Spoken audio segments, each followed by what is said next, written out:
सावत्र वडिलाकडून 5 वर्षीय चिमुकलीवर अत्याचार करण्यात आला। अकोला शहरातील हा धक्कादायक प्रकार आहे। बालिकेवर सध्या शासकीय रुग्णालयात उपचार सुरू आहेत। आरोपीला ताब्यात घेण्यात आले आणि गुन्हा देखील दाखल करण्यात आला। अकोला शहरात पुन्हा एकदा बाप लेकीच्या नात्याला काळीमा फासणारी संतापजनक घटना घडली आहे। शहरातील खदान पोलीस ठाण्याच्या हद्दीत सावत्र बापाने एका 5 वर्षांच्या निरागस चिमुकलीवर अत्याचार केलाय।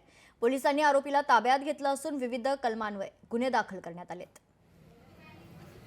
पोलीस स्टेशन खदान हद्दीमध्ये एका 5 वर्षीय चिमुकलीवर तिच्या सावत्र वडिलांनी लैंगिक अत्याचार करण्याची घटना झाली आहे।